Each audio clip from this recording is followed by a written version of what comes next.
Hey, Ryan Michael Galloway here. We don't need no stinking record company.com, and we'll talk a little bit more about dynamics. I think I'll probably finish it up on this post, but you have the ability to really ruin the mood of your audience. I don't know if you're old enough to ever have sat down with somebody of the opposite sex, shall we say, or not, if you're that kind of person, and kiss, make out, what we used to call it. Nothing too heavy here. I'm not trying to get lewd on you or anything like that, but there's certain things you can say and do that makes the other person not want to feel like cuddling with you. It's called ruining the mood, and you can do that with 500, 1,000, or 5 people, or 2, or 1. And so some things that you might be careful about doing on stage. One is to sulk. Oh yeah, fine. Or one is to feel or project that you're underconfident. Another is to complain about the sound, to really complain about anything publicly. To do anything but smile and be energetic or be intense with the audience is usually a mistake. Give you a little bit of an example. There's a guy, a very, very famous guy.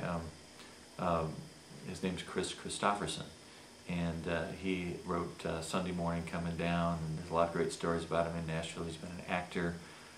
He was married to Rita Coolidge. I don't know if that one lasted. They stayed together, but she was also a star in her own right. And they came to where I lived in Washington, D.C., and they did a concert together at Constitution Hall. Now, I got a tremendous amount of respect for Kris Kristofferson's songwriting and for his performing when he's on. But he came out and, he wrote Bobby McGee, by the way, a couple of very, very famous songs from back in the 60s and 70s, or I guess 70s. Anyway, so he came on probably drunk. He wasn't all together. You really couldn't tell he was drunk or not. But the sound had a few problems. But we could hear it out front. It was doing well. And right in the middle of the song, his microphone went out and he was playing. And one of the roadies jumped up and put up a new microphone while he was playing. And in the midst of this, Kristofferson stops the song in the middle of the song. He says, "What is going on here? What?" He's like, "What are you trying to do? You really," and just totally overreacted to the sound man trying to make sure that the sound was coming out.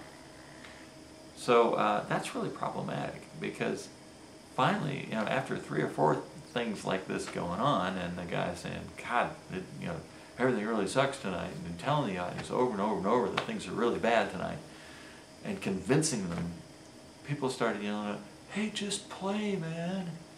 Oh my God, I can't think of a worse situation, and he created absolutely himself, instead of just writing it out and doing the best that he could, which would have been the thing to do. So his wife, Rita Coolidge, comes out and has a fantastic set. I'm sure was having the same kind of sound problems. And, fact is, she just that night behaved a whole lot more professionally. So, complaining about your band, complaining about the sound, saying a lot of negative stuff, saying stuff at the end of the song like, "Well, I guess you can see that we don't know that one very well," or anything like that, when the audience half the time they don't know. They're just there, and they're so impressed with the aura of you being there and performing. They're really much more into the personality you're projecting, that kind of thing. So remember that part of the dramatic. You can bring an audience right down. Don't do it. I'm Ryan Michael Galloway, and we don't need no stinking record company.com.